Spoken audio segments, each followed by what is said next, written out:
RESAT B, that is, it is a radar imaging satellite. So RESAT, it is nothing but radar, R for radar, I for imaging, S SAT for satellite. So it is radar imaging satellite. First statement is correct. Okay, what does it do? Actually, this satellite, this is launched by PSLV satellites. Okay, so they will be in the outer atmosphere, and they will be, this is the Earth, actually this is the Earth, and particularly India. So this is India, suppose. So it will be actually sending some radar waves, that is micro, what you call, these are actually microwave radiations. This is important, the microwave radiations. This, through microwave radiations, actually these radiations will pierce clouds. So even the clouds, thick dense fog and all those things, they can pierce through this, and they will reach the Earth surface. So in that way they will be useful in imaging purpose. They can image all the things, forests, mineral resources, weather things, and all those things. Okay, so that is the intention of this research thing. So microwave radiation can easily pass through the cloud cover, haze and dust, and image ground. So it relies on visible light. That is wrong, actually. It mainly relies on the microwave radiation, which is different from that of the others. Okay, next statement, it will help to image the crops on the ground in monsoon season, even in the presence of constant cloud cover. This is true, actually, because it does not rely on visible light for imaging. It will be able to image the ground during both day and night. So, and also this is almost all weather and environmental conditions. All weather and all environmental conditions, these microwave radiations are unaffected. That's why this research to be can image crops on ground even during the monsoon season. Hence this is true. Only 1 and 3 are right. Hence option B is the right answer. Next is about heavy water. So heavy water is what? Deuterium oxide, D2O. So this D2O got applications in nuclear power generation. Okay, this various types of nuclear reactor are there: pressurized water reactors, fast breeder reactor, so advanced reactors and all those things. So in this deuterium oxide got various applications. Okay, it is being produced under the control of Department of Atomic Energy of the Government of India. Okay, in the case of India. So heavy water is also known as deuterium oxide. This is the right statement. It is used as a moderate and cooled in the pressurized heavy water reactor. This is the basic nascent form of reactor, first generation nuclear reactors. Okay, pressurized heavy water reactors.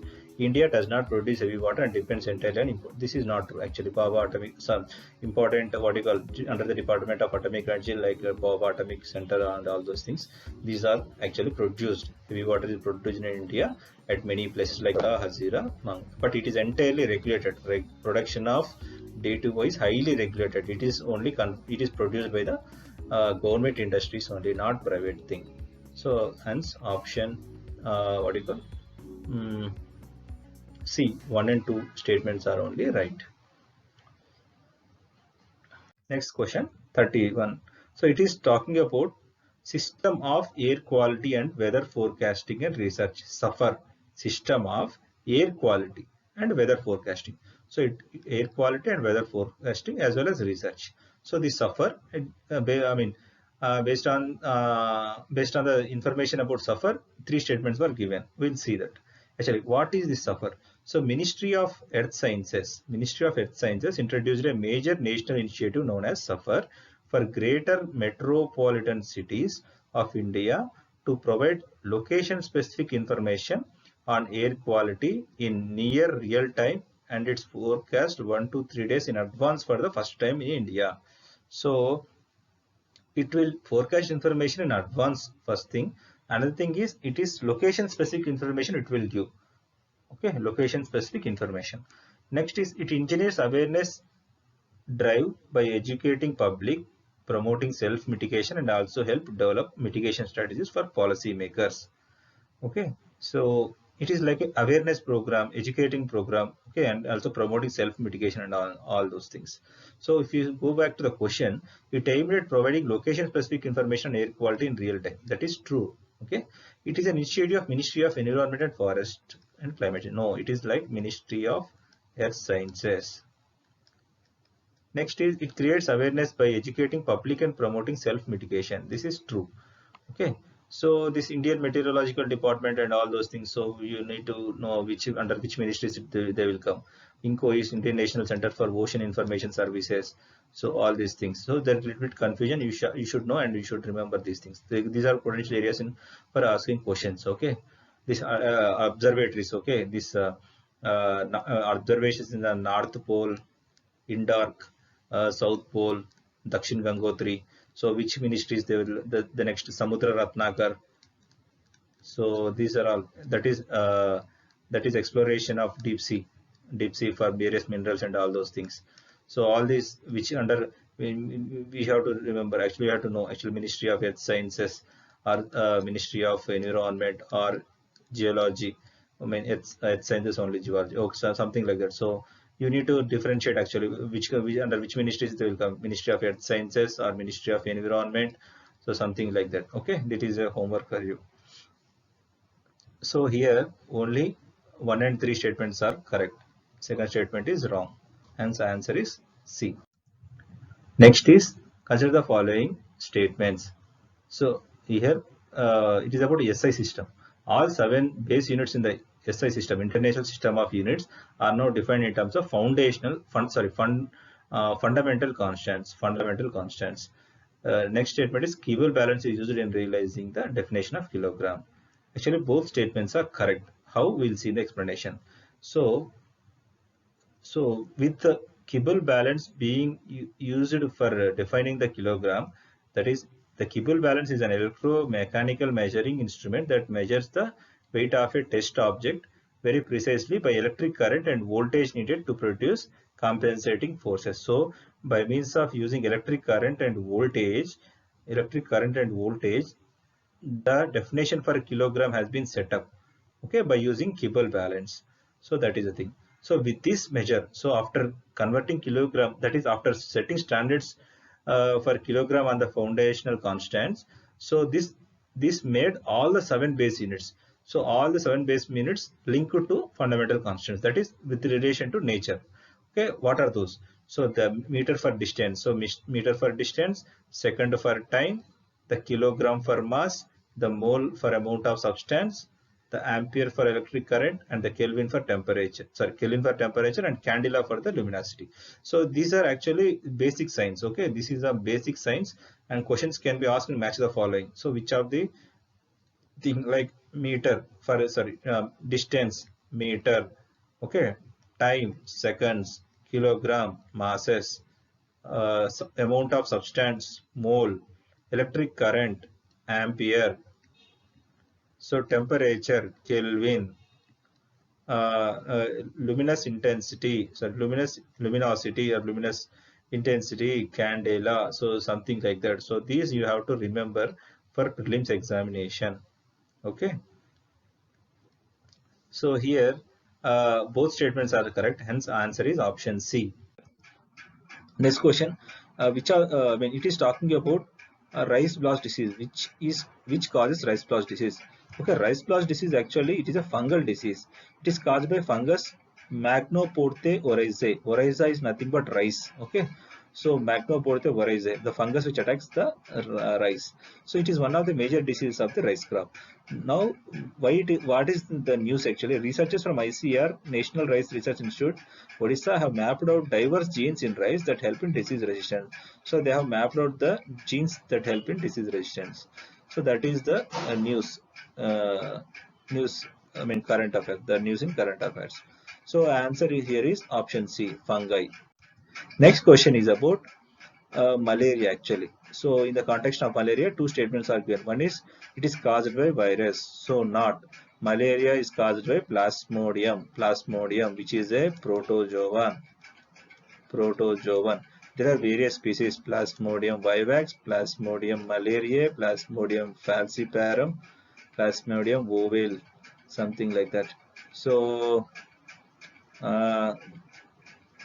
hence first statement is wrong. Next statement is it is a mosquito-borne contagious disease.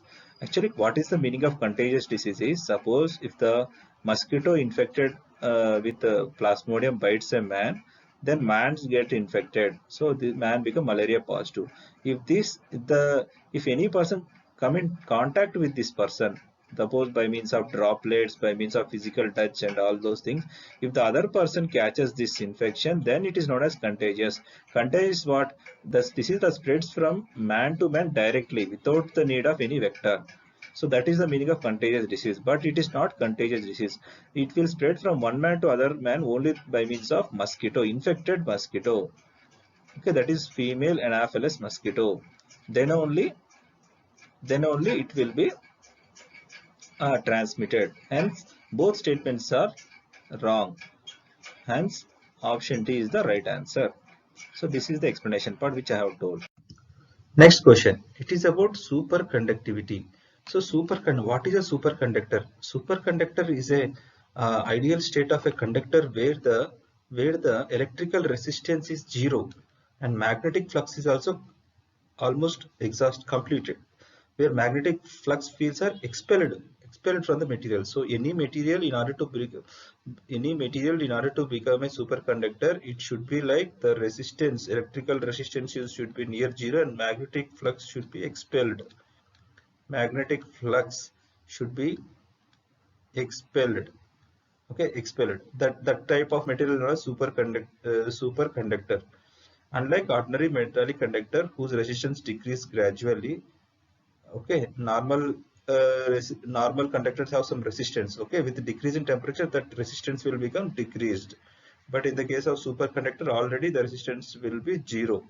Okay, any electrical current through a loop of superconductor. So if any current goes through superconducting wire, that current will persist indefinitely without no power source. So if any current actually passes through this without any power source, that current will actually indefinitely persist in that current will persist in that superconductor indefinitely. So that is like the conductivity will be very high and the resistance will be zero. Though that condition, that materials are known as superconductors. That state is known as superconductivity. So the applications of superconductivity includes various things like maglev trains, large hadron collider, healthcare industry. All these are correct. So how we'll see. So magnetic levitation. Maglev is magnetic levitation. So what is this? So this works because a superconductor repels a magnetic field, so magnet will float. So this is a superconductor, assume. On this, actually, because of the repulsive force, that magnet will float. So this, suppose this is a maglev train. So this is a train. So this is the beam actually. So here it is a superconductor. This material will reach a superconductivity state. So this train will float actually. That is the main mechanism of this maglev train functioning. Okay. Next is superconductors are used to make extremely powerful electromagnet to accelerate the charged particles very fast. Okay, that is, as I said now. So the electrical current will be very smooth, very speed. Okay, without use of power source also, that because power source is required to overcome the resistance, but here the resistance is absolutely zero. So it's like a gravity. So where the gravity is zero, where the object keeps moving, there will be no inertia and all those things. Just like this thing. So here in the case of superconductor, there won't be any resistance. So the acceleration will be very fast, almost near to the speed of light. Okay, so sorry, this is not related to this thing. So this is the thing. So even healthcare industry, even in the case of healthcare industry, this MRI, magnetic resonance imaging, so that also, this magnetic resonance also requires this superconductivity. They also function under the principles of superconductivity. So hence the third statement is also given. The third given statement is also true. Hence option D is the right answer. All the statements are correct. Next question is about Mission Shakti. Mission Shakti is Indian. This question actually we have discussed in detail in the test number 1. So Mission Shakti is India's anti-satellite test conducted recently. That is true. Mission Shakti test generated space debris. That is also true.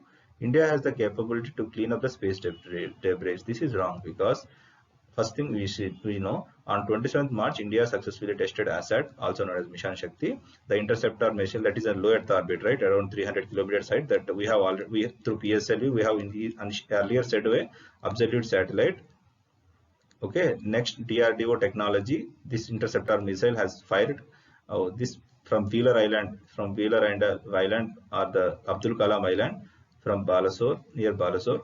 of Odisha. So this hit the target successfully. So that's why we got that capability of anti-satellite killing. So that kinetic kill technology we got. So the interceptor was able to strike a satellite at 300 kilometers in low Earth orbit. Successfully testing its asset missile. So India don't have the satellite to remove the space debris as of now. So we have to develop that also. So only 1 and 2 statements are correct. 1 and 2 statements are correct. The fourth question. So which are the following are not a biofertilizer? Here the question you have to read correctly. So it is asking about not. So the state blue-green algae, mycorrhizae, fungi and rhizobium. Actually all these are biofertilizers actually. So biofertilizer is what actually which contains life, and it will give rise to, it will act as a new fertilizer basically. By natural process, these living organisms will synthesize fertilizers, or they themselves act as biofertilizers. That is, they give you the nutrients required for the plant growth. Nutrients required for plant growth are provided by these things, these organisms. So, if you see the explanation, biofertilizers, rhizobium, Azotobacter, Rhizospirillum, blue-green algae. So, blue-green algae, rhizobium, okay, are actually given. So, if you see the rhizobium is inoculant used for leguminous crops that you might aware of. Azotobacter actually used with crops like beet, maize, mustard, cotton, potato, and other vegetables. Mycorrhizal fungi mainly preferentially withdraw minerals from the organic matter for the plant, whereas cyanobacteria characterized by property of nitrogen fixation. So blue-green algae are cyanobacteria, directly nitrogen fixation. Mycorrhiza, nutrients from the organic matter. Rhizobium directly actually used for leguminous crops, which which fix atmospheric nitrogen. Okay. So this is a symbiotic relationship actually, rhizobium and all these mycorrhiza also. So these are all examples of biofertilizers, as we can see from this explanation. Hence, actually, none of them above are not biofertilizers. That is, all of them are biofertilizers. So, answer is option D. Mind you, you might be tempted to keep the option as C, thinking that which of them are biofertilizers, but it is, the question is asking which of them are not biofertilizers. Okay. Hence, option D is the right answer. Next question. That is the seventh question. The question is talking about hydrothermal carbonization. So, hydrothermal carbonization. So, this technology we'll first see. What is this? The technology is aimed at conversion of wet biomass, hydrothermal. So, there will be water. So, in the presence of these things, some solid wet waste will be converted into a char kind of thing. So hydrochar, a coal-like fuel. Okay, that coal-like fuel have got many other uses.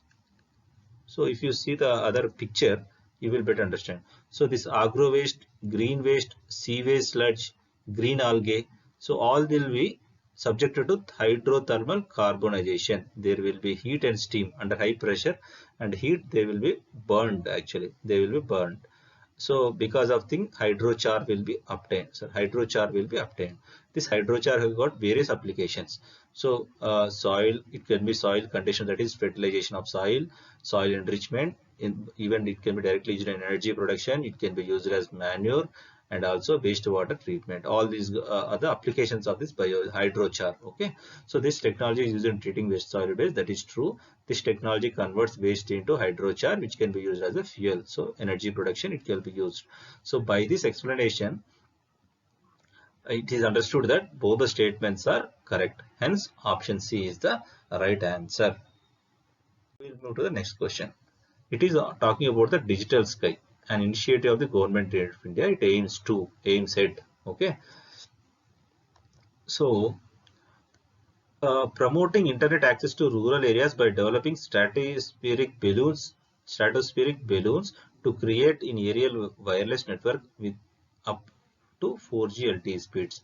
So this actually comes under Project Loon. Project Loon, actually it was a project launched by Google. Actually, this was asked in prelims, in main prelims, I mean the original prelims examination in previous years. So in this way, it is very important. So if you see the explanation part, Loon LLC is an Alphabet Inc., which actually is subsidiary of the Google thing only, which is a parent company of the Google only.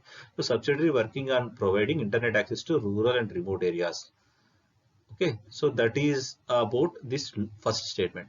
Next is securing Indian airspace from enemy intrusion by developing surveillance radars with UVs. This is actually not the this is related to defense, not digital sky. Okay, defense related. Okay, this is a separate scheme. Third statement: innovation on India's own research for the Earth-like planets in outer space.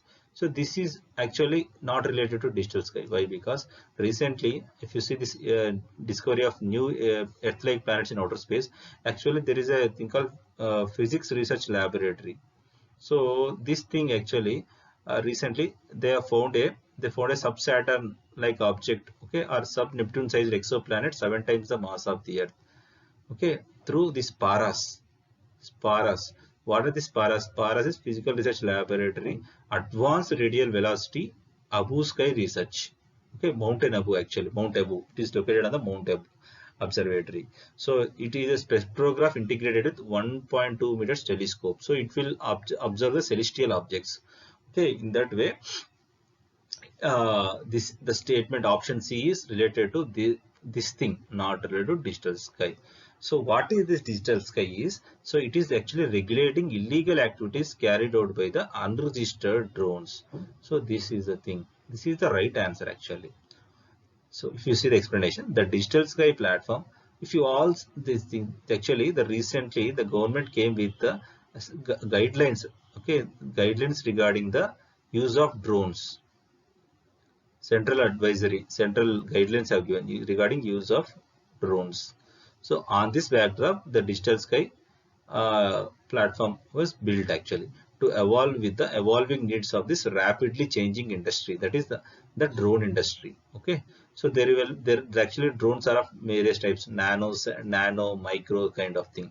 So for nano, there is no need of using any, I mean, there is no need of taking any permission. But above nano, that is micro and all those things, you need to actually get a license actually to fly the drones.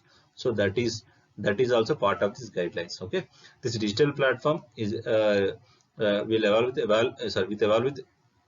evolve with evolving needs of the rapidly changing industry. In the coming months, new features will be developed to ease the process of flying for users and provide oversight to security agencies.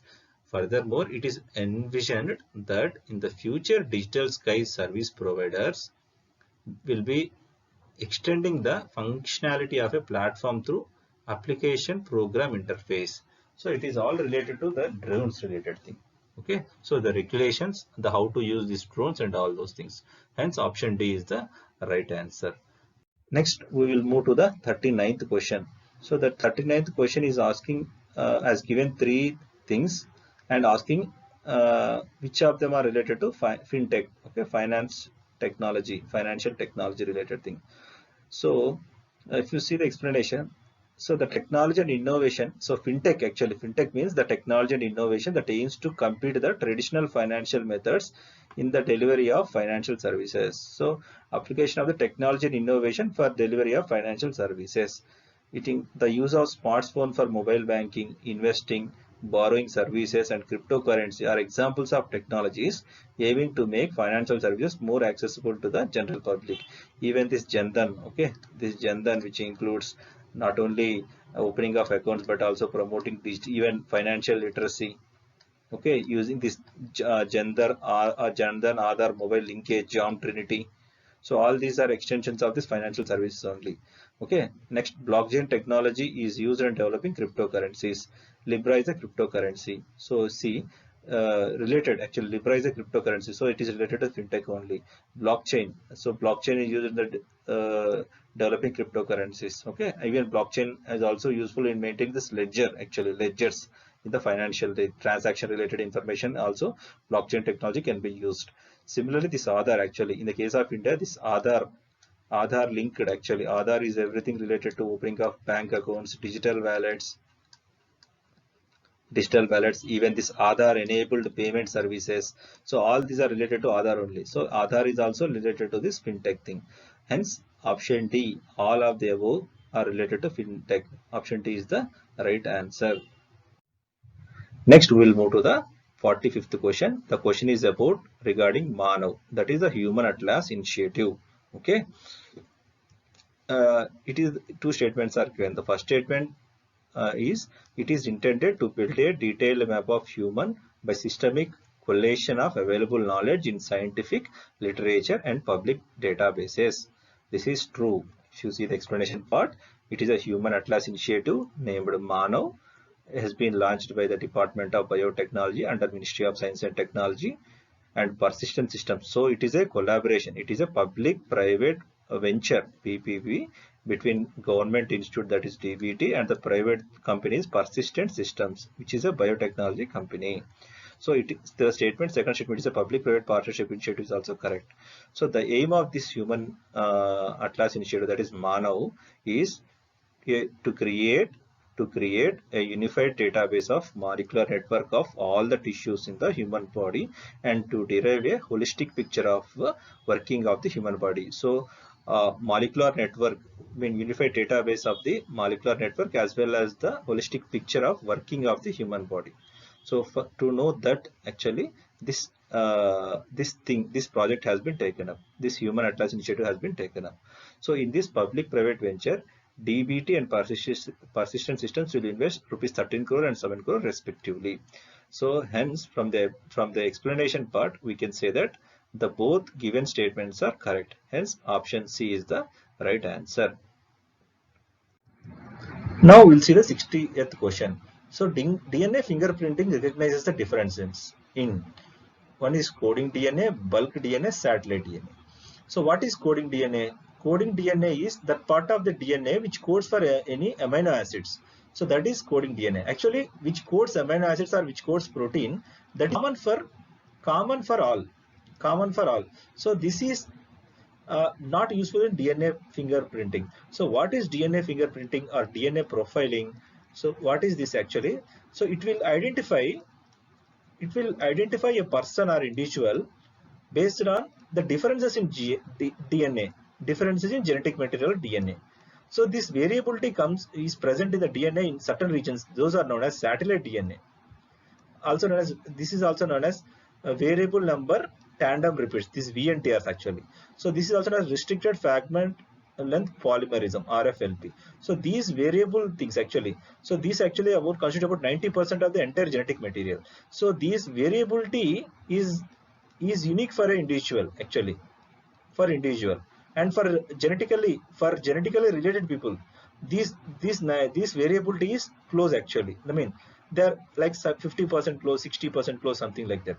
So but not 100% same. So based on this, the genetic DNA fingerprinting identifies the differences in individuals and helpful in identifying a person.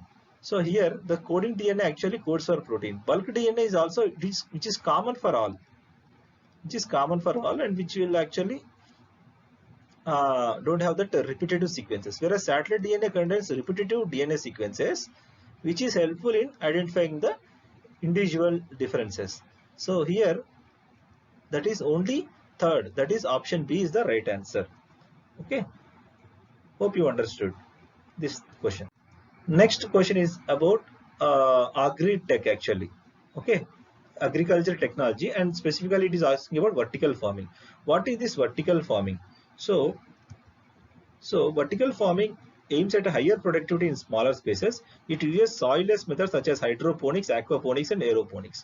So vertical farming is like it is in an artificial environment. Okay, so in vertical farming, crops are grown in indoors under artificial conditions of light and temperature. This is absolutely correct.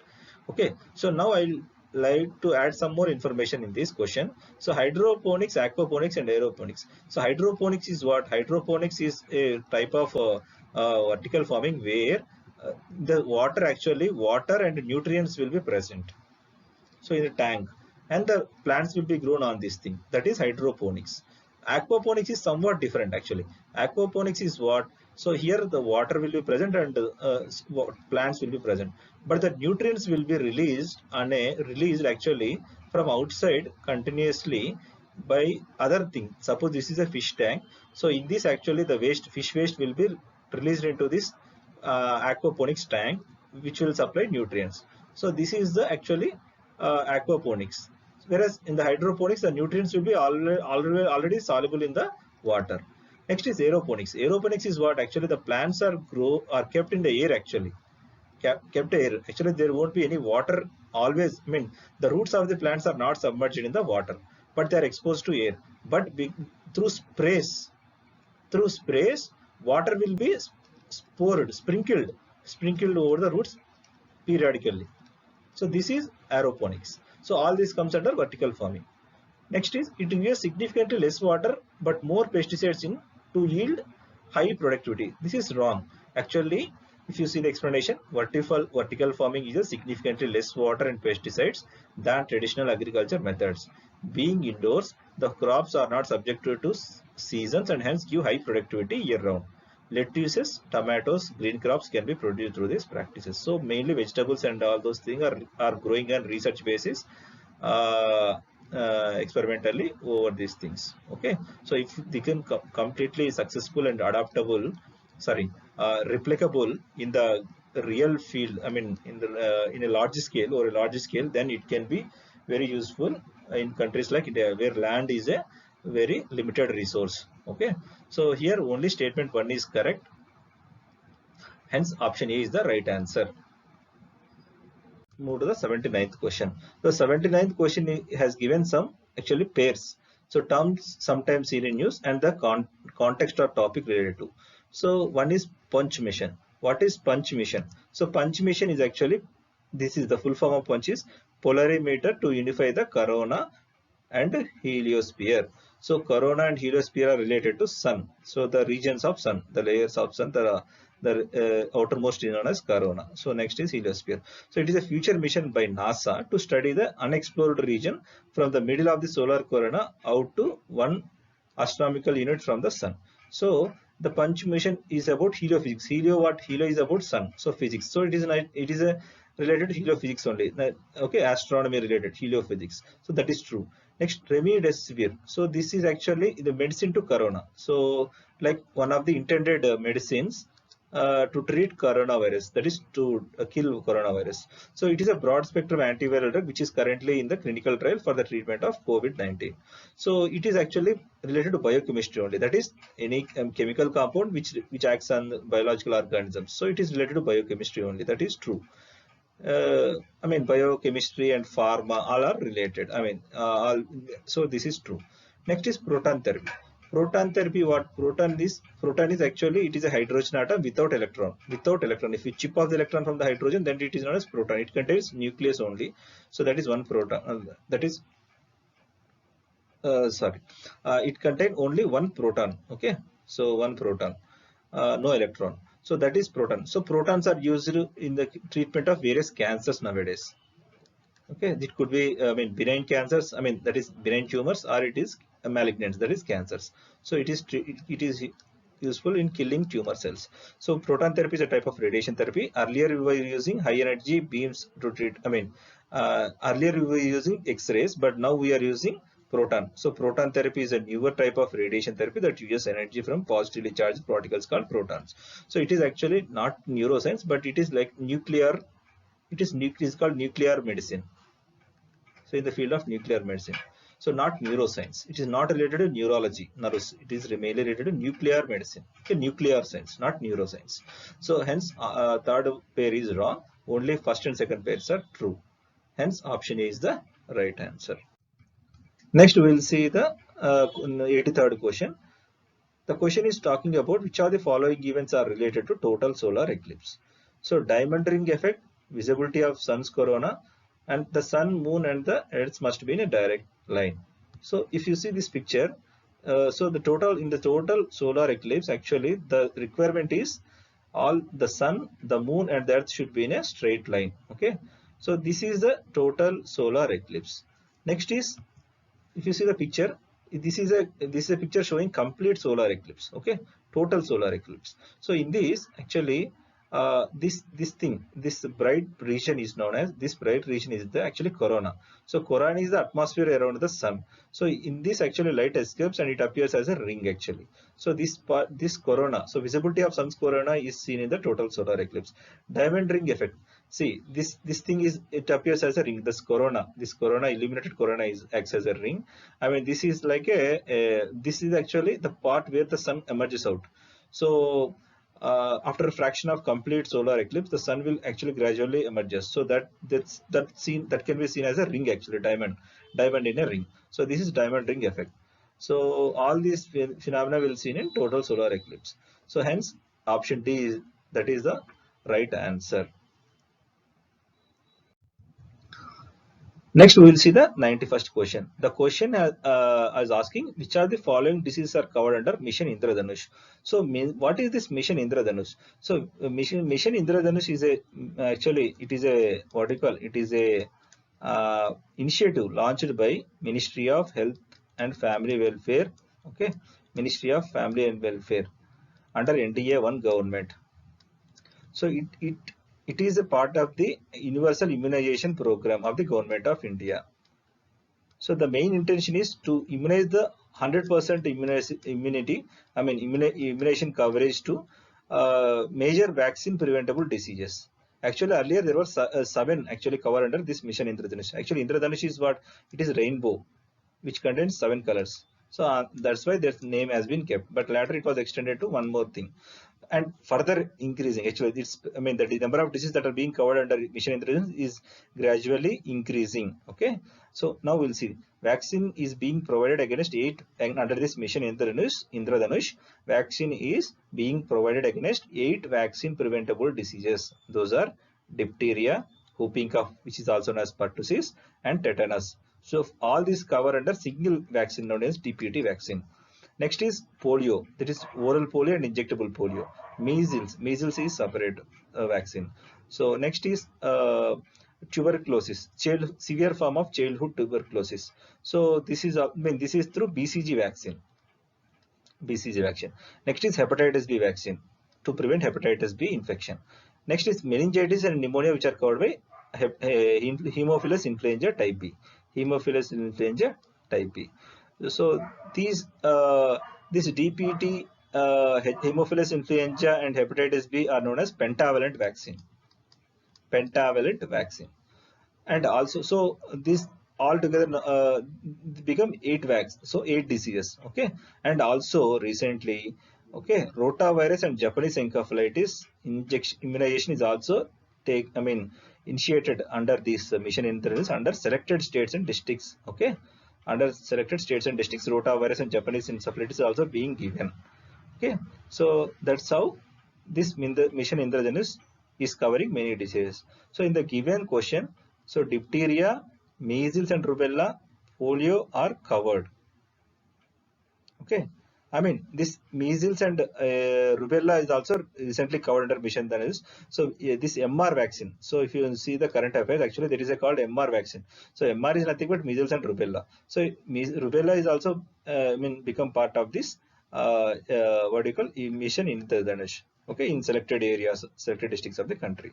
So hence measles and rubella vaccine is also part of Mission Indradhanush, but typhoid is not covered under Mission Indradhanush so far. Okay, 1, 3, 4 are right. What do you call diseases actually which under Mission Indradhanush. Hence option B is the right answer. Now we'll move to the 92nd question. The question is given. The question is asking about potassium ferrocyanide, okay, which is appeared in the news, and asking which of the given statements are right. Okay, so first is, it is a toxic substance and release the cyanide anion when consumed by a person. Actually, cyanide ion is very toxic. Okay, cyanide ion is very toxic. It causes respiratory failure. Okay, so if you see the explanation, so actually you have to understand the difference between potassium cyanide and potassium ferrocyanide. Okay, actually potassium cyanide is very harmful, whereas potassium ferrocyanide is not harmful. So potassium cyanide is toxic substance and release cyanide ion when consumed by a person. Okay, whereas potassium ferrocyanide is not. In potassium ferrocyanide, the cyanide ion is strongly bonded to ferrous ion and hence does not get hydrolyzed. So if the cyanide ion become free, then only it is toxic. So it will cause respiratory failure. Next is potassium ferrocyanide. Okay, potassium ferrocyanide is being used in to give anti-caking properties. Okay, but it is not a toxic substance. Okay, so the FSSAI, Food Safety and Standards Authority of India, has prescribed the levels of potassium ferrocyanide that can be used in salt. So if you see the question given statements, it is potassium ferrocyanide is not a toxic substance. Only potassium cyanide is a toxic substance. Next is FSSAI has banned the substance in the food products. This is also wrong as per the explanation we have seen. Hence, both statements are wrong. None of the above statements is correct. Hence, option D is the right answer. Now we'll move to the 93rd question. So the term mosaic sometimes in use is related to which of the thing. So mosaic, actually the meaningful form is the multidisciplinary drifting observatory for the study of Arctic climate expedition. Okay, this is studying about the various climate changes that took place in the North Pole, that is the Arctic region. So almost in the center of the North Pole, this is an year-long expedition. This is an year-long expedition. So year-long expedition into the Central Arctic planned to take place from the year 1919 to 2020. This expedition involves more than 70 institutions and 20 countries. Various scientists across the country will participate in this thing. It is being funded by various institutions, state governments, NGO, something like that. Okay, so all these institutions will fund for this research program. It is a year-long program. So this mosaic mission was to study the impact of climate change on the Arctic region and its impact on the rest of the world. So how the Arctic region is affected by climate change, and the further if the Arctic region gets affected, what will be its impact, what will be its consequence in the rest of the world. So all this will be studied. So as per the given options, option A, that is an expedition to study the impact of climate change in the Arctic region, is the right answer. Okay, hence option A is the correct answer. Next question. Consider the following statements regarding the surface of moon. So it is asked about the surface of moon. So actually, if you see, this is the earth and this is the moon.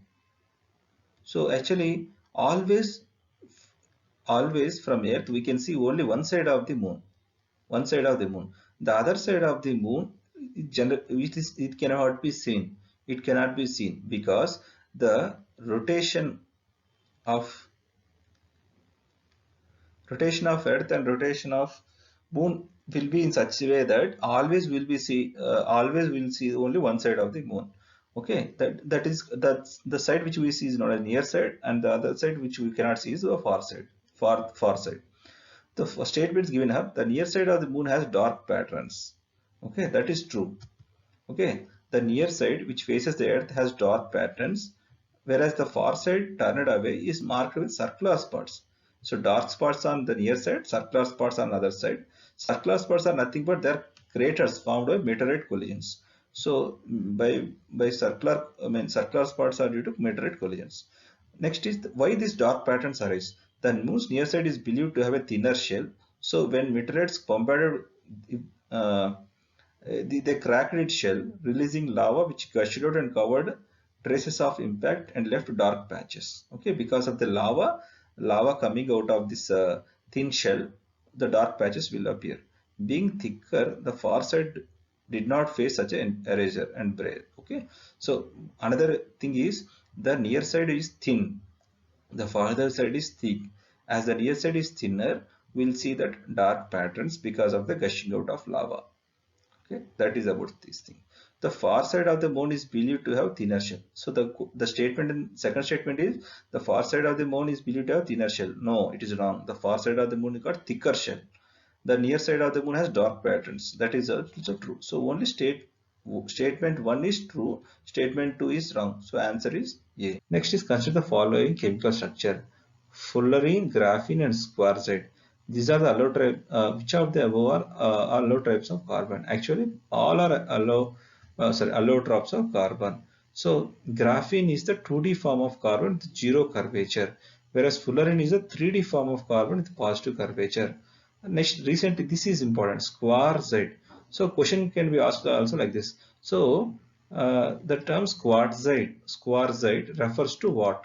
So refers to what? It can be asked like it is a silica allotrope, or it could be a carbon allotrope, or it could be like it would be a costliest metal, or something like that, or it is a rare earth metal. So something like that, the questions can be framed. The answer is it is a allotrope of carbon.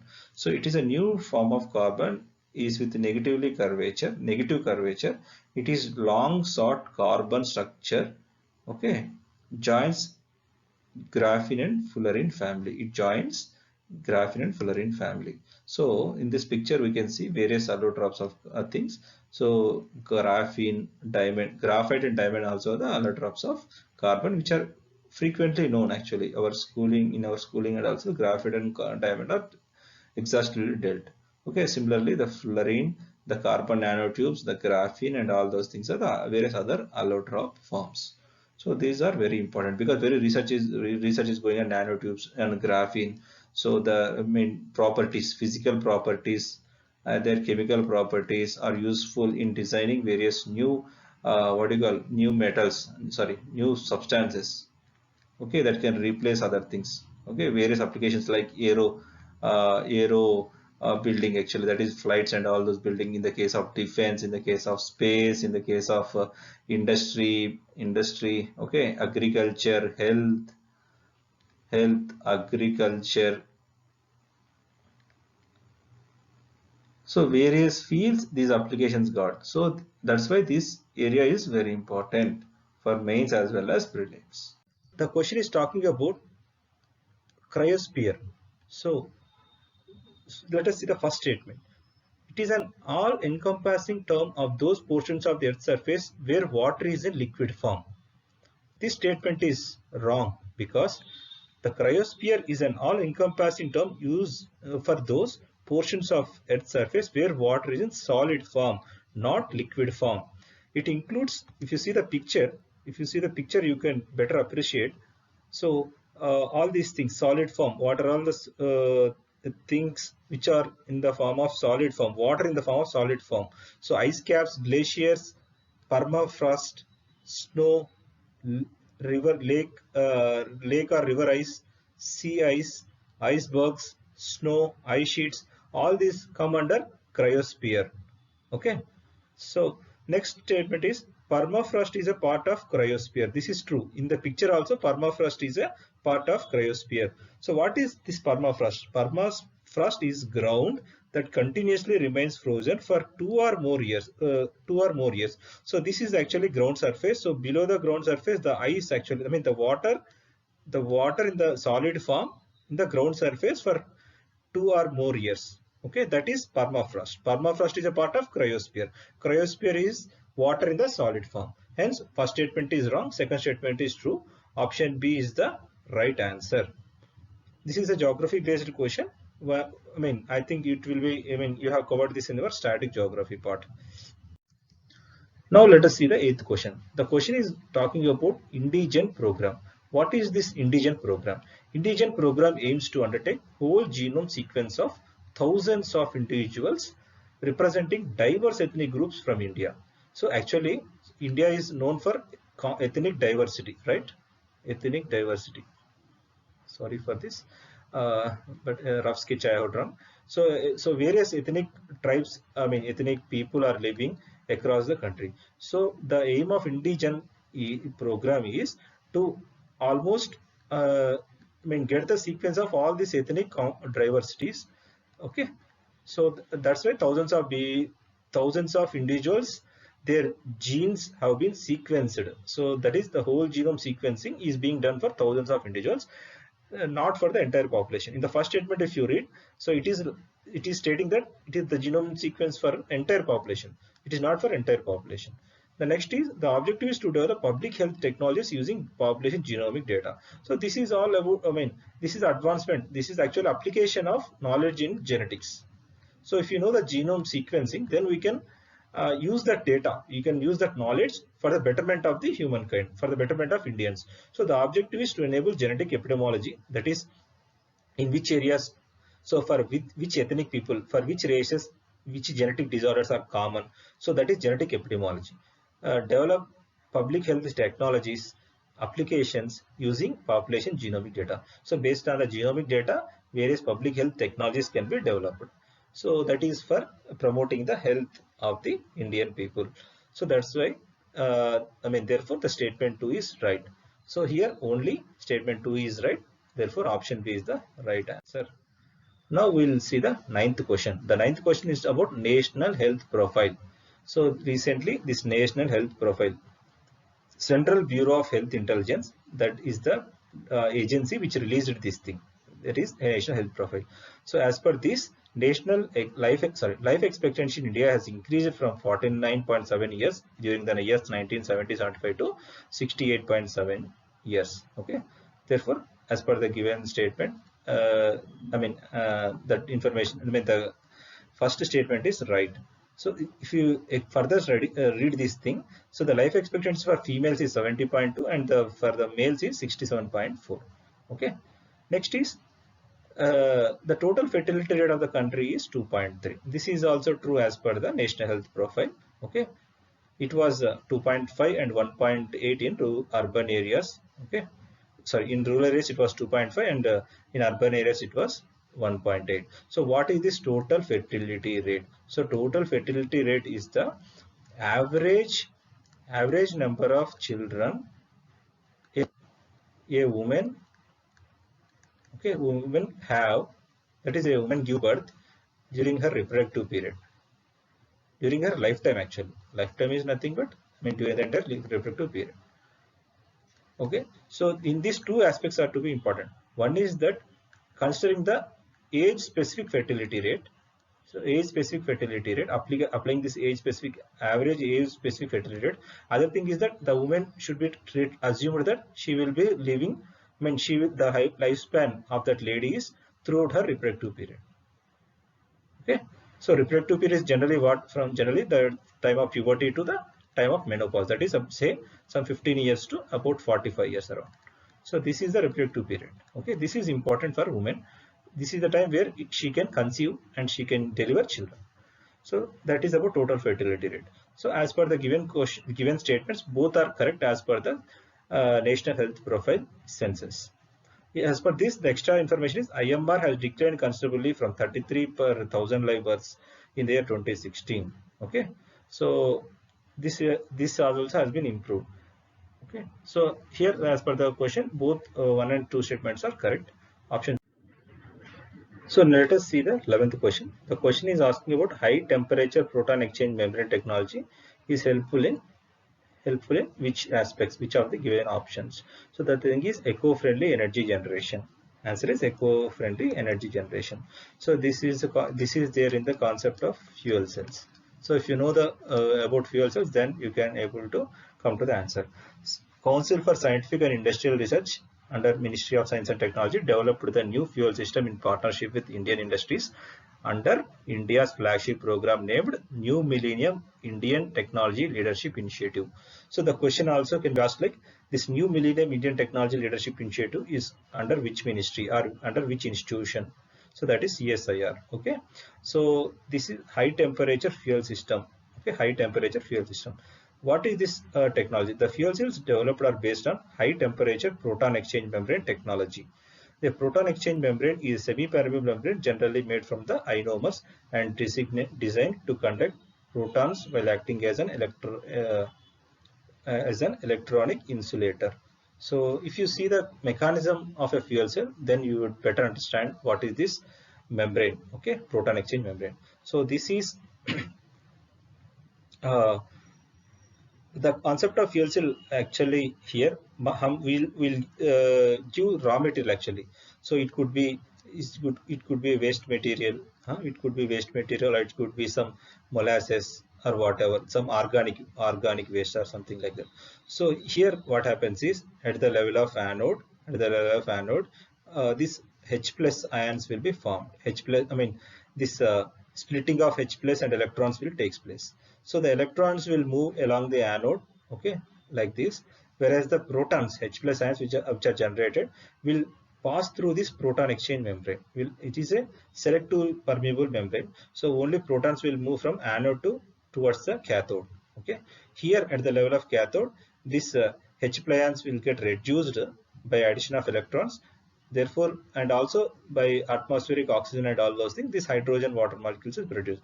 So the outcome, the end products are hydrogen dioxide. Sorry, that is water, and also the energy, that is heat. So these are the end products. There is no harmful end product actually. Harmful end product. So the advantage of fuel cell are, one is the waste material or the organic material can be used, and renewable energy, it is a kind of renewable energy, that is a clean energy, so we obtain clean energy. So that is the advantage of fuel cell.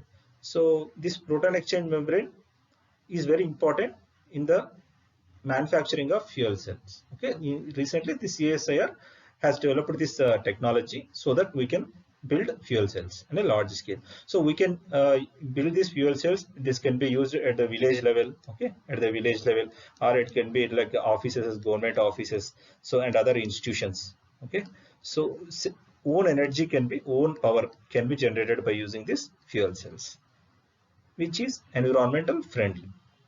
So here option B is the right answer. Now we'll move to what is this Gemini device, which is sometimes in use. So what is the Gemini news? Gemini is a device actually. So what is the Gemini device? First I will tell in brief about this thing. So farmers actually is, sorry, fishermen. So this, if you see this map, so the fishermen will actually venture into the sea for fishing. Okay, but they generally use non-mechanized boats. Even if they are mechanized, they are not latest boats. I mean, the technology will be poor. Okay, suppose if suddenly there is any disturbances in the ocean, that is, it could be cyclones, it could be tsunamis, it could be any other oceanic disturbances. So these people are not aware of that information. So that's why they're losing lives actually because of this information lacking. In order to prevent such things, the government came up with a device called Gemini device. So Gemini device is a soap box sized device fitted to fishing boats, will have a receiver. This receiver, again I will tell some information. So this is the boat, okay, this is the boat sailing in the ocean. Actually the satellites, we got satellites, Gagan actually, GPS aided augmentation, navigation. So this through Gagan, these satellites actually locate the what do you call a map, this thing. This Gagan have that information. This Gagan satellites contains this information about this future coming cyclones, tsunamis, and all those things. These satellites information will be first sent to the Indian National Center for Ocean Information Center, which is located in the Hyderabad, okay, center. So this information which obtained from the satellites will be related to this INCOIS. INCOIS again will send this information to the boats actually by means of a device called Gemini device. So this device, if you see this thing, servers in the INCOIS Hyderabad will receive data on the various ocean parameters, including sea surface temperature, currents and wind speed and direction, etc. A suite of numerical models is run to generate forecast and daily weather, disaster warning for cyclone and tsunami, and potential fishing zones. Even potential fishing zone information is also being generated. The forecast is transmitted through Gemini device, receiver through, okay. So again, from this INCOIS, the information will again send to the satellites, okay, through GSAT and all those things, GPS aided geo augmented system. So again from INCOIS, this information will send to the satellites. From satellites, this information is relayed to the this Gemini device. Okay, Gemini sends the information to a mobile application downloaded by the fisherman through Bluetooth. So this device, suppose the fisherman mobile is here. So from this Gemini device, some Bluetooth information will be sent to this mobile phone. So through this, he can access the information and all those things, even about potential fishing zones. So in this way, Gemini device will help the fisherman to get better catch as well as to protect from himself from this climate uncertainties or weather uncertainties. So it is a portable receiver linked to ISRO satellites to help fishermen. Option D is the right answer. So 29th question we are looking now. So it is about edge computing. So this is a recent current affairs issue. So the difference between super computing and edge computing, thus on that basis actually, uh, this IoT, Internet of Things and edge computing. Okay, these two differences one need to know. Okay, so we'll see actually. So the statements are given regarding edge computing. First statement is it is a centralized computing paradigm to store a large amount of data. This is absolutely wrong, because edge computing is actually a distributed computing paradigm. Okay, that brings computation and data storage closer to the location where it is needed to improve response time and save bandwidth. If you see, if suppose this is a system, okay, this is the server. This is the server. So if you see this, if you consider the system and this is a server, so generally of the data which is generated, actually it has to be sent to server, centralized server. There the server will store the data, will process the data. Again, the data has to be sent back to the system. So this is a two-way process, two-way communication. It is a time-taking process. Okay, and it will put the servers, I mean this network under busy. Will keep the network busy. So it is a kind of hurdle actually. So in order to overcome this thing, so the concept of edge computing came up. So edge computing is a distributed computing paradigm that brings computation and data storage closer to the location where it is needed. So actually here it is, the data is required, but it has to come from the server. So that is, the gap is more. So to reduce that gap, okay, and to improve the response time and the save bandwidth. So in order to decrease the bandwidth, save the bandwidth and response time also. So this thing, the data has to be stored locally. So this exactly done by the edge computing. At present, the existing Internet of Things systems, IoT systems, perform all their computations in the cloud using data centers. So they use cloud and the data centers. Edge computing, on the other hand, essentially manages the massive amounts of data generated by IoT, that is Internet of Things devices, by storing and processing data locally. This term is important. So localization, not centralization. The data does not need to be sent over a network as soon as it is processed. Only the important data is sent. Therefore, edge computing network reduces the amount of data that travels over the network. Only some of the information, important data, will be sent to the server. Rest of it will be locally processed. So that is the information about edge computing. If you see the statements, we have already seen the first statement. So first statement is wrong. Second statement is edge computing increases efficiency in the Internet of Things system. This is true, because it will reduce that, save the bandwidth, improve the response time. Okay. So these are all the ways through which the efficiency is improved. Hence, only second statement is correct. Option B is the right answer. Now we will see the 30th question. It is about lunar lander and the country of origin. That is, various countries are doing research. They're sending missions to moon. So in that aspect, it has, I mean, the question has given some pairs and asked which of them are correct. If you see, Chandrayaan-2, actually it is a mission of ISRO, that is India's space research organization. So it is a lunar orbiter and lander and rover mission. So which is actually, though it couldn't succeed fully, it is one of the achievements of ISRO's. So Chandrayaan-2, India, that is correct. Bereshit is actually Israeli aerospace lunar lander. So that is not related to USA. Okay, it is Israel related. So that's why the second pair is wrong. Chang'e 4, I think everyone is I mean having information this thing. So lunar far side lander, actually unlike the other landers, this Chang'e will land on the other side of the moon. Okay, so this is one of the achievements. So even Chang'e 3 is also of the Chinese mission to moon. So Chang'e is related to China, not Japan.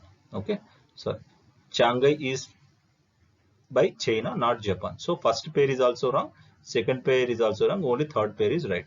So option A is the right answer. And regarding USA, this LADEE is the NASA Lunar Orbiter Dust Environment Mission.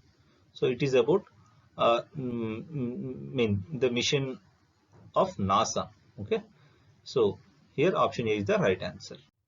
So the question is talking about regarding formaldehyde. So what is this formaldehyde? Okay, that we'll see. So formaldehyde is also known as methanol. Okay, is naturally a methanol, not nal, not OL. Okay, methanol is an alcohol, methanol is an aldehyde. So is naturally occurring organic compound with formula CH2O. It is mainly used in the production of industrial resins. Example for particle board and coatings. It is actually carcinogen. It has got many harmful effects on the human body, which includes cancer. Therefore, it is a carcinogen agent. So first statement, it is a naturally occurring inorganic, not it is an naturally occurring organic compound. That is why first statement is wrong. Okay, next statement is about nicotine. So if you see the thing, e-cigarettes and formaldehyde. So actually, according to white paper on e-cigarettes by the Indian Council of Medical Research, depending on the battery output voltage used, nicotine solvents can release in varying amounts of potential carcinogens such as acetaldehyde, formaldehyde, and acetone. So these are all potential carcinogens. So nicotine solvents in e-cigarettes release formaldehydes. That is true. Okay. Next, it is a carcinogenic agent. That is also true. So formaldehyde is an organic compound. Nicotine e-cigarettes release formaldehyde. That is also true. Formaldehyde is a carcinogen. That is also true. So here option B is the right answer because only 2 and 3 statements are correct. Now look into the 45th question. So the question is asking about pharmaceuticals. Now nano is, that is very small, okay, in the range of nanometers. So what is this pharmaceuticals? So this nano pharmaceutical is generally defined as a material having particle size in the range of 1 to 100 nanometers in at least one dimension. In at least one dimension. Okay, if you see the first statement, the nanoparticle is generally defined as a material having particle size in the range of 1 to 100 nanometer in at least one dimension. That is true. However, if a material exhibits physical, chemical, or biological phenomena or activity which are attributable to its dimension beyond nanoscale range up to even 1000 nanometers, the material should be considered as nanometers. So if it satisfies the properties, actually physical, chemical, biological properties, then it might be considered as a nanopharmaceutical. Therefore, any pharmaceutical containing such material should also be considered nanopharmaceutical. Okay. Next statement was, if you see, the nanoparticles are intended for only internal use and not external application on humans for the purpose of health benefits. This is wrong because a nanopharmaceutical is defined as a pharmaceutical preparation containing nanomaterials intended for internal use as well as external application on human for the purpose of therapeutics, diagnostic, and health benefits. Even suppose on topical ointments, creams, gels, and all those that also can contain. I mean, those also can contain nanopharmaceuticals. Okay, they are also used, okay, as nanopharmaceuticals can also be used for external application. Hence only first statement is correct. Option A is the right answer. Now look into the 49th question. The question is talking about green crackers. So what is this green crackers? So green crackers is the concept. They green crackers actually don't contain banned chemicals such as lithium, arsenic, barium, and lead. They are all called safe water releasers. So safe thermite crackers and safe minimal aluminum crackers. Okay, these are the names. That is, they contain less toxic chemicals. They are relatively environmental friendly. So if you see the statement, green crackers don't contain chemicals such as lithium, arsenic, barium, and lead. So that is true. Okay, as per the thing. Green crackers release water vapor and does not allow the dust particles to rise. If you see this, green crackers release water vapor and don't allow the dust particles to rise. So they are designed to have 30% less particulate matter pollution. So particulate matter pollution will be minimized, and also harmful toxic chemicals will not be released into the atmosphere by these green crackers. So why it is in news? Because recently in the October 2018, the Supreme Court allowed bursting of low emission crackers, relaxing the complete ban issued in 2017. Such green crackers were researched and developed by the scientists at CSIR and NERI as per the court's directions. So this is the news. So based on this, the question was framed. Here both statements are correct, hence option C is the right answer. Next question is 55th. The question is about Nipah virus. So Nipah virus can be transmitted to humans from which of the following? Actually, as per the WHO guidelines, this Nipah virus is transmitted, the natural host is bat. So, but humans are occasionally infected by this through various things. It could be contaminated food. Okay, it could be even animals. So the bats are some bats to other animal, from other animal to humans, and also there is chance of human to human spread as per WHO. So all these things, contaminated food from animals, from humans also, the virus can spread. So all the above things are correct. And mind you, the fatality rate is of Nipah virus is very high, like around 40%. So whereas the present COVID, the fatality rate is hardly 2 to 3%. So that is, Nipah virus is fatal when compared to the coronavirus. Here, as per the 55th question, the answer is option D. Now let us look into the 60th question. The question is talking about lithium ion batteries. So lithium ion batteries have applications in which of the following? So this lithium, what are these lithium ion batteries? Lithium ion battery is a type of rechargeable battery. So we can supply, I mean, by using electricity, we can charge the battery, and this battery can discharge whenever we want. So these got wider applications. This is actually not liquid. So what are the advantage of this lithium is? This is liquid. This is mobile. This is portable. Okay, this is highly rechargeable. That is, many number of times it can be used. Cycles will be, number rechargeable cycles is high. Okay, and cost wise also it is decent, reasonable price. Okay, and these are less harmful. They are little less harmful. So these are all the benefits of lithium ion battery. So lithium ion battery are commonly used for portable electronics and electric vehicles that are growing in popularity for military and aerospace applications also. So all these things, wristwatches, electronic wristwatches, their laptops, mobile phones, electric cars, all this contains this lithium ion batteries. Why it is being asked in the test series is because in the 2019 Nobel Peace Prize for Chemistry was awarded to John Goodenough and M. Stanley Whittingham and Akira Yoshino for working towards the development of practical lithium ion batteries. So for development of lithium batteries, they were awarded Nobel Peace Prize. Sorry, Nobel Prize for Chemistry. Nobel Prize for Chemistry. So let us look into the 65th question. The question is about a recent development in the communication technologies.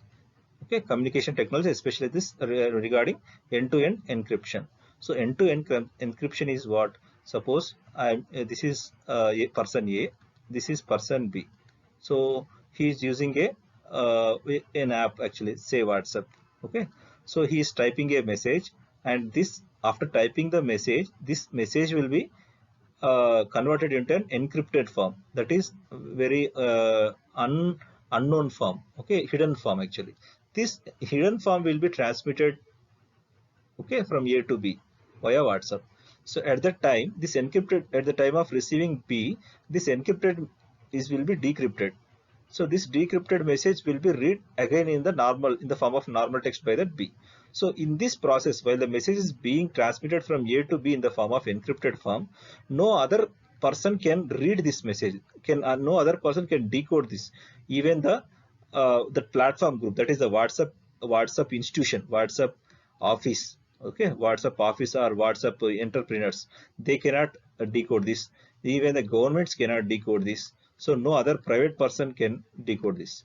So that's how this. So it enhances the security. It enhances the security, privacy of the two persons, that is A and B. So it is a kind of safety feature which upholds the right to privacy. So this is about encryption, end-to-end encryption. So let us see the statements. Only text messages and not voice calls can be encrypted end-to-end. This is wrong, because even the voice calls can be encrypted end-to-end. Text messages, photos, videos, voice messages, documents can be encrypted. So all these things can be documented. So it could be image, it could be even video, it could be voice message, it could be even musical files, whatever. So all this can be encrypted. Okay, so only text message is wrong. Next is, an end-to-end encrypted message can be viewed or read only by the communicating users and not even by the communicating service provider or government monitoring authorities. This is absolutely right. So here only second statement is correct. But we have to see why it is in the news. Okay. Actually, as per the recent government IT information technology intermediaries guidelines rules 2018, it is mulling to make internet companies proactively screen user posts and message to ensure that people don't share anything unlawful. So here there is actually ethical issues. Two ethical issues are there. Okay, one is right to privacy of individuals. Another is national interest. National interest. For example, suppose two terrorists actually they are communicating through encrypted form. So if the government wants to know what information exactly they're conveying, they're sending. So if the government breaches this message, if the government reads the message, it is actually violation of their right to privacy. Okay, but it is actually for the benefit of the country. So it is actually conflict, ethical dilemma will be there. So the conflict of interest of the two different groups will be there. So the government is trying to actually trying to ask this develop the platform developers so that some suppose which pose some messages which pose a threat to nation, like what you call religious uh, religious extremist messages, okay, or this terrorist messages, or what do you call left-wing extremism related things. So all these things so can be decrypted so that it will be beneficial for the nation. So that thing is actually government is mulling over. So this is an extra information, but as per the given question only second statement is right, therefore option B is the right answer. 77th question. The 77th question is about foot and mouth disease, okay, which is prevalent in cattle. It is a viral disease. First statement is it is a viral disease. This is true. If you see, foot and mouth disease is a severe, highly contagious viral disease, which is one of the very common viral diseases affecting the animals. So that is the cattle. So this milk yielding cattle are, so what happens is because of this virus, the milk yield, okay, the meat yield, etc., those will be decreased, those will be lowered, okay. The foot-mouth virus causes illnesses in cows, pigs, sheep, goats, deer, and other animals with divided hooves. It does not affect horses, dogs, or cats. So it affects the cattle. Okay. So the government of India launched the National Disease Control Program (NADCP) for eradicating the foot and mouth disease and brucellosis in the livestock on 11th September 2019 from Mathura in Uttar Pradesh. So here actually the main objective is to double the farmers' income. So doubling of farmers' income is one of the objectives by 2022. So this doubling of farmers, in order to make it reality, this NADCP is important. So the second statement actually is recently for eradicating is true. Hence, both the statements are correct. Option C is the right answer. So now we'll see the 19th question. The 19th question is about Cartosat 3 satellite.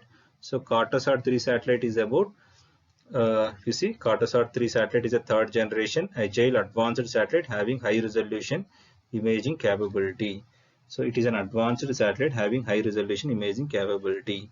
Next is it has applications in urban planning, rural resource development, and coastal land use. So this is also true. Okay. Cartosat 3 will address the increased user demands for large-scale urban planning, rural resource and infrastructure development, and coastal land use, land cover, etc. So Cartosat satellite is mainly a remote sensing satellite. It will give high resolution maps, so that maps will be helpful for urban planning, rural resources, infrastructure development, coastal land use, land cover, etc. So here both statements are correct. Option C is the right answer. Now we'll see the 22nd question. It is about India's rocket launcher GSLV Mark III. So we all know that GSLV Mark III is the heaviest satellite. That is it is the most powerful satellite that can lift the heaviest weights to GTO orbit as well as low Earth orbit. Okay, so it is the most powerful Indian rocket that is existent so far. So GSLV Mark III the heaviest rocket made by ISRO successfully launched. This is the current in, I mean, this is the news, which is in the news actually.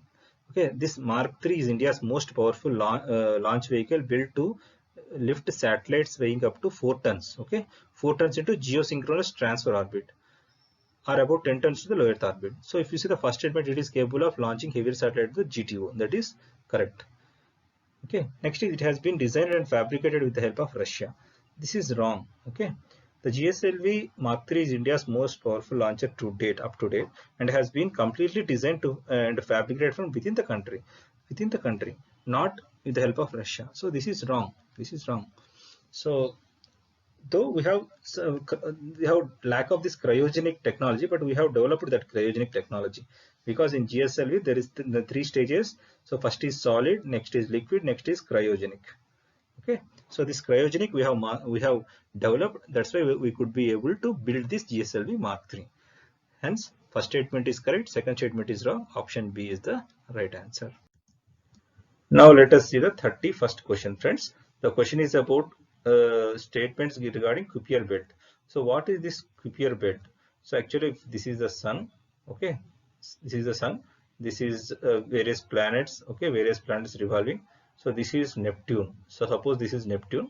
So the various bodies actually that are present beyond the Neptune. Okay, that is known as Kuiper belt objects. So these includes various objects, various what you call planetoids or planet-like entities, or it could be some other bodies. Okay, so if you see, the Kuiper belt is a circumstellar disk in the outer solar system. So actually there are two types of things. One is inner solar system and one is outer solar system. So outer solar system is actually what you call, this is beyond Mars. Oh, sorry, which is beyond Jupiter. So inner solar system may actually between the orbits of when up to Jupiter is inner solar system, beyond Jupiter is outer solar system. So it is Kuiper belt is a circumstellar disk in the outer solar system which is present beyond the orbit of Neptune up to approximately 50 astronomical units. So between 30 to 50 astronomical units. So that range is 30 to 50 astronomical units away from the sun. It is similar to asteroid belt, but it is far larger, 20 times as wide and 200 to 200 times, sorry, 20 to 200 times as massive as that of the asteroid belt. So it is circumstellar disk in the inner solar system is wrong. It is in the outer solar system. Next, it is located roughly between the orbits of planets between Jupiter and Mars. This is wrong. Between Jupiter and Mars, it is the asteroid belt. Asteroid belt. So the asteroid belt is a ring-shaped region of inner solar system located roughly between the orbits of planets Jupiter and Mars. The belt is occupied by a great many solid, irregular shaped bodies of many sizes, but much smaller than planets, called asteroids or minor planets. So these are mainly comprising of asteroid belt mainly comprising of asteroids or minor planets. So this is the thing. Hence here both statements are wrong. Option D is the right answer. That is, none of them are correct. Now look into the statements regarding deep web. Okay, so deep web, what is deep web? So deep web is actually, it is a part of, so suppose this is a world wide web. This is world wide web. So these components two types. I mean, they can comprise two things. One is which is explicitly seen. Okay, it is explicitly seen. This is known as surface web. That is which can be accessed by everyone. The other component, this inside part is, this is known as deep web. This deep web, actually this cannot be accessed by all. So it is not indexed by standard web search engines. So these contents in the deep web are not indexed by standard web search engines. So this is deep web. Then again, what is dark web? So what is dark web? It is a part of the deep web. Okay, this is a part of deep web. This dark web, it is a part of the deep web which is actually used by terrorists and other anti-social elements for communicating themselves. So it is a dark web is a part of deep web where hackers, criminals and killers lurk. The deep web is simply any web page that cannot be accessed through engines like Google. So this is deep web. So it cannot be accessed by normal search engines. So this is the thing. If you see the statements, it is a so what is deep web? Deep web is a part of World Wide Web. So that is true. So the entire is WWW, that is World Wide Web. Next is WWW. Next, its contents are not indexed by standard web search engines. So yes, the deep web contents are not indexed by web search engines. This is also true. Therefore, option C is the right answer. Hope I am clear. Now look into the 44th question.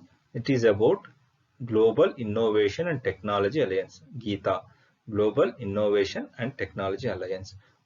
Who formed this and what is the importance of this? So GITA is a not-for-profit Section 8 PPP, public-private partnership company, promoted jointly by the Technology Development Board and Department of Science and Technology under Government of India and also the Confederation of India Industry. So it is formed by all these things. So Technology Development Board under Department of Science and Technology, Government of India, and CAI, Confederation of Industry, Indian Industry, not the BRICS. Okay. Next, it provides funding for technology development and deployment. So if you see, the GITA platform encourages industrial investments in innovative technology solutions by various things, by mapping technology gaps, undertaking expert evaluation of technologies available across the globe, facilitating techno-strategic collaborative partnerships appropriate for Indian economy, connecting industrial and institutional partners for synergistic matchmaking, and providing soft funding for technology development and acquisition and deployment. So mainly technology, research and development, technology promotion, innovation, promoting innovation, and etc. All are the intended objectives. Okay, of this GITA platform. Hence, the second statement, okay, is correct. Only option B is the right answer. D. Now look into the 72nd question. 72nd question is about 5th generation technology, 5G technology, standard for cellular networks be used. So which of the following applications can 5G technology can be used? So this can be used for everything, right? Okay, 5G technology means it is very high, the speed will be like in terms of gigabytes actually. Okay, so it is exponential up to 10 gigabytes per second, very high download speeds. So this much speed is actually required for IoT, Internet of Things, machine to machine learning, entertainment, okay, entertainment, media, multimedia, even for smart farming, which is actually part of Internet of Things only, you can say. So in one way, so all these things require this 5G technology. So everything can be, I mean, can use this 5G technology for better performance, okay, for better benefits. So here option D is the right answer. Now let us move to the 78th question. So the question is about sustainable alternative towards affordable transportation scheme. So sustainable alternative towards affordable transportation, that is some kind of new and innovative climate friendly energy. Sustainability is environment friendly. So alternative means some innovative towards affordable transportation, is transport related. So this is regarding these two statements are given. Let us see the first statement. The scheme promotes the generation of compressed biogas from paddy stubble. This is correct. If you see the scheme, the government of India launched sustainable alternative towards affordable transportation Satat initiative on October 1st, 2018 to promote compressed biogas as an alternative green transport fuel for efficient management of biomass and organic waste. So this biomass include this even paddy stubble also, organic waste. Okay, biomass and organic waste includes paddy stubble. So this organic waste is compressed into, I mean, decomposed or composted into composted to form biogas. So this is compressed form. So it is a type of natural gas only. It is a type of natural gas. So this can be used as alternative to fuels like petrol, diesel, or even LNG. So something like that. So basically, instead of waste giving rise to pollution, this can be used to convert into less polluted form of fuels. Okay, that is the intention.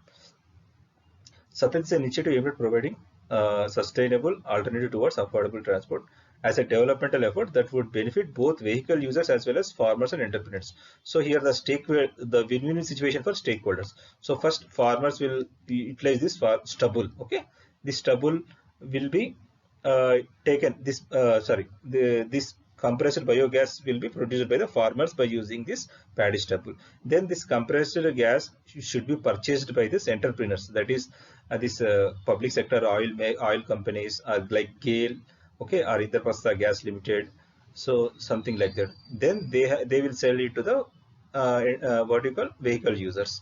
So this is a win-win situation for all the things: the farmers, the entrepreneurs, the vehicle owners. So all are benefited from this. So it is an initiative aimed at benefiting both vehicle users as well as farmers and entrepreneurs. This is also true. Hence, both statements hold true. Option C is the right answer. Let us look into the 99th question. The question is about reverse osmosis. So what is this reverse osmosis? So if you take the solution, so generally what is osmosis? Osmosis is a process in which water moves from a solution of lower concentration to the higher concentration through a semi-permeable membrane. So water always moves towards the solution from low concentration to higher concentration. Okay, so that is less concentrated. So it is less diluted form to concentrated form. But in the case of reverse osmosis, what will happen is by using pressure, so water will be moving from solution of higher concentration towards a lower concentration. Okay, by means of pressure. By means of pressure. So this is reverse osmosis. So it is a process that removes ions, unwanted molecules from the drinking water. This is correct. Okay. By this reverse osmosis. So water, the solutes actually which are present in even the less concentrated form. Okay. Water will move from higher concentrations to lower concentrations. Okay. So it is so first statement is correct. Next statement is it is one of the best methods for water purification as the wastage is less than 100% of water. That is wrong, absolutely wrong, because of this active process there will be wastage of water. Okay, so it results in wastage of almost 80% of water. Okay, so actually it results in more wastage of water. Even the National Green Tribunal has ordered the Union Environment Ministry to issue notifications pertaining to prohibition on the use of reverse osmosis systems, which result in wastage of almost 80% of water. So there is no conservation of water. There is wastage of water. So even the NGT has ordered for change of this. Stop the usage of this reverse osmosis plants. Okay, systems. Therefore, only first statement is correct. Second statement is wrong. Answer is option A.